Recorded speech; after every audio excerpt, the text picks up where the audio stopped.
The man who built modern organized crime. The mystery begins.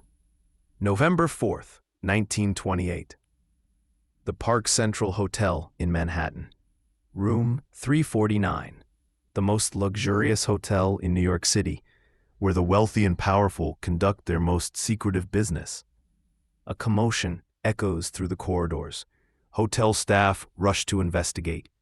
What they find will become one of the most famous unsolved mysteries in American history.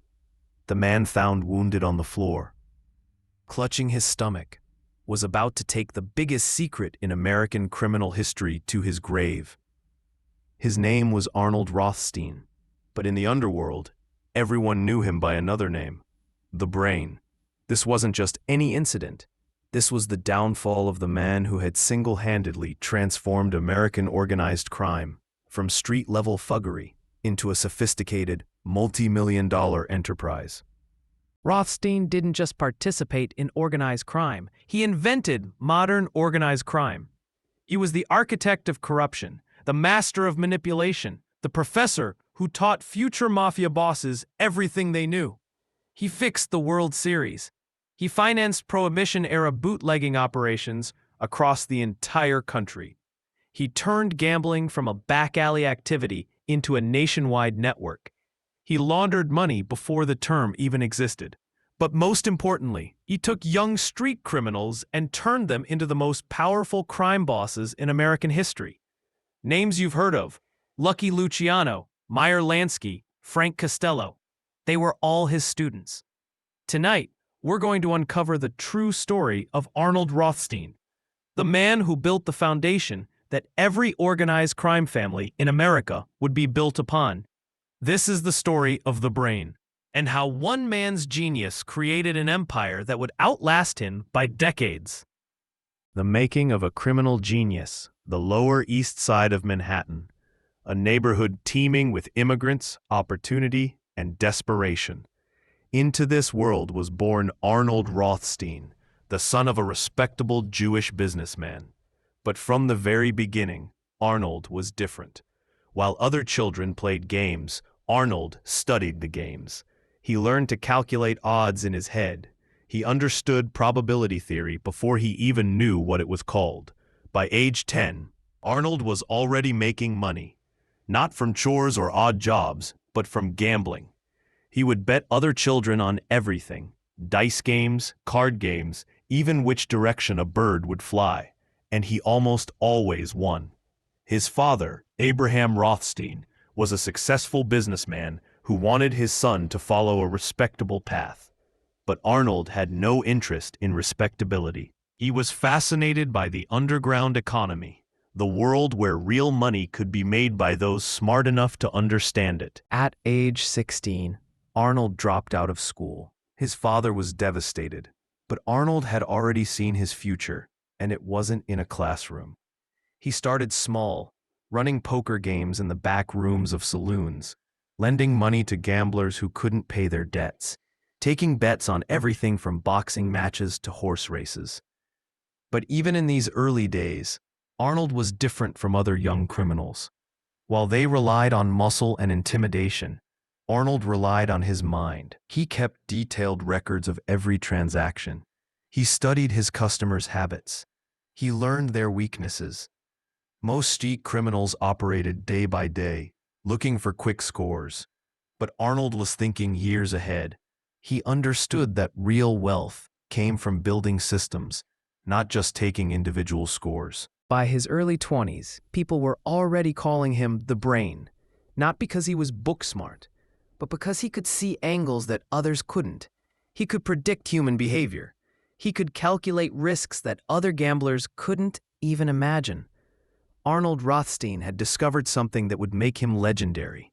Crime wasn't just about taking what you wanted. It was about understanding what people needed and then controlling the supply.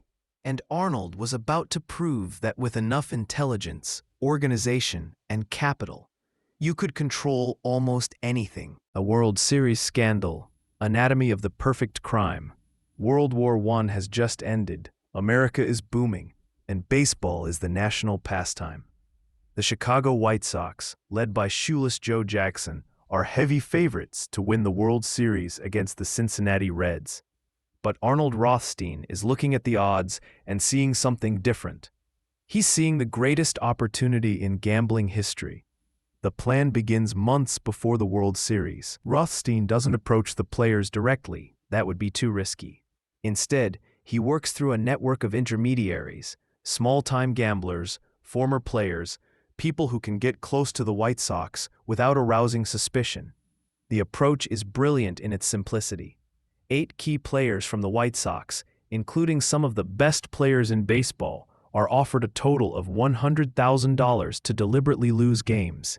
In 1919, this is more money than most of them will make in their entire careers. Here's where Rothstein's genius shows. He doesn't just bribe the players and hope for the best. He creates an entire system to manage the fix. First, he establishes multiple betting operations across the country. Instead of placing one massive bet that would attract attention, he places hundreds of smaller bets through different bookmakers in different cities. Second, he creates a communication network. He has people at the games, people monitoring the betting lines, people ready to adjust the operation if anything goes wrong. Third, he controls the information flow. Only a handful of people know about the fix, and they're all connected to Rothstein through multiple layers of intermediaries. The World Series begins on October 1st, 1919. In Game 1, the White Sox lose 9-1. Unusual, but not impossible. In Game 2, they lose 4-2. Again, could be legitimate. By Game 5, rumors are spreading throughout the gambling community. The series is fixed, but the rumors don't point to any specific person. They just suggest that something isn't right. The Cincinnati Reds win the World Series 5-3. Arnold Rothstein makes an estimated $270,000 profit, equivalent to over $4 million in today's money. But more importantly, Rothstein has proven something that changes everything. With enough money, organization, and intelligence, you can fix anything, even America's most beloved sporting event. The scandal eventually comes to light in 1920. 8 White Sox players are banned from baseball for life. The sport's integrity is shattered. Congressional hearings are held. The entire nation is outraged. But Arnold Rothstein, he's never even charged with a crime. How is this possible? Because Rothstein understood something that his competitors didn't. The key to successful crime isn't avoiding detection, it's avoiding prosecution. When investigators try to trace the conspiracy, they find layers upon layers of intermediaries. Every witness they interview points to someone else. Every lead they follow goes cold. Rothstein has created something new in American crime: plausible deniability. He's the mastermind, but proving it is impossible. This becomes Rothstein's trademark. He's involved in everything, but connected to nothing. He's the spider at the center of the web, but if you try to follow the web back to him, you get lost in the maze. The Black Sox scandal establishes Arnold Rothstein as the undisputed king of the American underworld. But it's just the beginning of his empire. Prohibition, the golden opportunity. January 16, 1920, the 18th Amendment takes effect. Alcohol is now illegal in the United States. Politicians celebrate the death of demon rum. Religious leaders praise the victory of morality over vice. Arnold Rothstein sees something different. He sees the birth of the greatest business opportunity in American history. Prohibition doesn't end drinking, it just makes it illegal. And wherever there's something illegal that people desperately want, there's enormous money to be made. But Rothstein doesn't just want to sell illegal alcohol. He wants to control the entire industry. He wants to become the Henry Ford of bootlegging. Within weeks of Prohibition taking effect, Rothstein has already established supply lines from Europe. He's not buying cases of liquor. He's buying entire shiploads. He's not selling to individual customers. He's selling to distributors who sell to other distributors. While other criminals are fighting over street corners, Rothstein is thinking globally. He establishes connections with distilleries in Scotland, wine producers in France, rum manufacturers in the Caribbean. His ships dock at remote locations along the East Coast. The liquor is transferred to trucks that transport it to warehouses in major cities. From there, it's distributed to speakeasies, private clubs, and individual customers throughout the region. But Rothstein's real innovation isn't in the smuggling, it's in the financing. Most bootleggers operate on cash-only basis. They buy what they can afford, sell it quickly, and hope to make a profit. Rothstein operates like a bank. He provides loans to smaller bootleggers, taking a percentage of their profits. He finances entire operations, from the initial purchase to the final sale.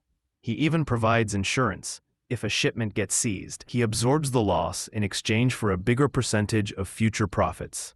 His system allows him to multiply his influence exponentially. Instead of running one bootlegging operation, he's running dozens. Instead of making money from his own sales, he's making money from everyone else's sales. Within 2 years, Rothstein controls an estimated 30% of all illegal alcohol entering the United States through the East Coast. His weekly profits exceed $100,000, more than most legitimate businesses make in a year. But Rothstein understands that bootlegging is more than just a business, it's a revolution. Prohibition is creating an entirely new criminal class, people who break the law not because they're inherently criminal, but because the law itself is unenforceable. Rothstein begins expanding into drug trafficking, arms smuggling, and illegal gambling on a scale never before seen in America. But he does it all using the same principle: organization, financing, and staying in the shadows. By 1925, Arnold Rothstein isn't just a bootlegger. He's the CEO of a criminal conglomerate that touches every aspect of illegal activity in America. The Academy of Crime, building the next generation. But Arnold Rothstein's greatest achievement isn't the money he made or the operations he ran. It's the people he trained. Rothstein understood something that other crime bosses didn't. Criminal organizations, like legitimate businesses, need succession planning. You need to train the next generation, not just to take over your operations, but to improve them. Starting in the early 1920s, Rothstein begins recruiting young criminals who show unusual promise, not the toughest or the most violent, but the smartest and most ambitious. Charles "Lucky" Luciano arrives in New York as a teenage immigrant from Sicily. He's tough, he's smart, but he lacks direction. Rothstein takes him under his wing and teaches him the most important lesson in organized crime: violence is a tool, not a strategy. Meyer Lansky is a brilliant Jewish teenager with an exceptional mind for numbers. Most crime bosses would use him as a bookkeeper. Rothstein sees something more: a future financial genius. Rothstein teaches Lansky the art of money laundering decades before it becomes a recognized crime. He shows him how to move money through legitimate businesses, how to create false paper trails, how to make illegal profits appear legal.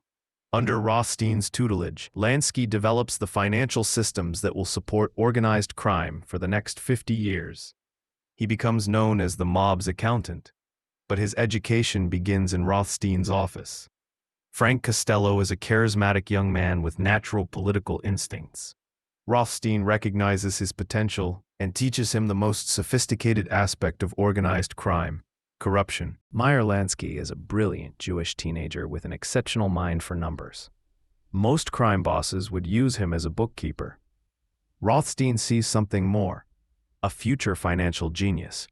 Rothstein teaches Lansky the art of money laundering decades before it becomes a recognized crime. He shows him how to move money through legitimate businesses, how to create false paper trails, how to make illegal profits appear legal. Under Rothstein's tutelage, Lansky develops the financial systems that will support organized crime for the next 50 years. He becomes known as the mob's accountant, but his education begins in Rothstein's office. Frank Costello is a charismatic young man with natural political instincts. Rothstein recognizes his potential and teaches him the most sophisticated aspect of organized crime: corruption. Not the crude bribery that most criminals rely on, but systematic corruption. How to identify which officials can be bought. How to approach them without creating evidence. How to maintain long-term relationships that benefit both parties. Costello learns to move in legitimate circles, to become friends with politicians, judges, and business leaders. Under Rothstein's guidance, he develops the connections that will make him one of the most politically powerful gangsters in American history. But Rothstein doesn't just teach these men individual skills. He teaches them how to work together. Luciano provides the organizational structure. Lansky handles the finances. Costello manages the political protection. This isn't just mentorship, it's strategic planning. Rothstein is building a criminal organization that can survive and thrive long after he's gone. This isn't just mentorship, it's strategic planning. Rothstein is building a criminal organization that can survive and thrive long after he's gone. He teaches them his most important principle. The most successful criminals are the ones who never look like criminals. They wear expensive suits. They live in respectable neighborhoods. They conduct business in fancy restaurants and exclusive clubs. They don't break legs, they foreclose mortgages. They don't threaten witnesses. They offer them better opportunities in other cities. They don't fight the system. They become part of the system. By the mid-1920s, Rothstein's protégés are running their own operations, but still following his methods. They're applying his lessons on a larger scale, building criminal organizations that operate like legitimate corporations. Rothstein has created something unprecedented in American crime, a generation of criminals who think like businessmen, who understand that the goal isn't just to make money but to build sustainable enterprises. A master of shadows, the art of invisibility. Here's what made Arnold Rothstein truly dangerous. He was untouchable. Not because he was protected by violence or intimidation, but because he had perfected the art of criminal invisibility. Rothstein never carried weapons. He never personally committed violent acts. He never even raised his voice in anger. Instead, he operated through layers and layers of intermediaries, creating a buffer between himself and any criminal activity. If you wanted to reach Rothstein with a business proposition, you couldn't just call him. You had to know someone who knew someone who knew someone who might be able to arrange a meeting. By the time your message reached him, it had passed through 5 different people, none of whom could be connected to each other. This system protected him in multiple ways. First, if any operation went wrong, investigators could never trace it back to him directly. Second, if anyone tried to betray him, they could only betray their immediate contact, not Rothstein himself. But Rothstein's greatest protection was his legitimate business empire. By 1925, he owned restaurants, gambling houses, real estate companies, and investment firms.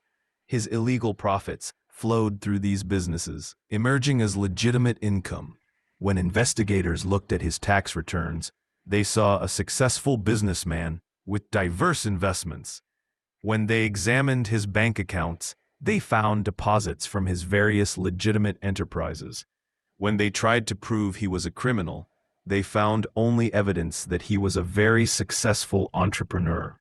Rothstein also understood the power of information like no criminal before him.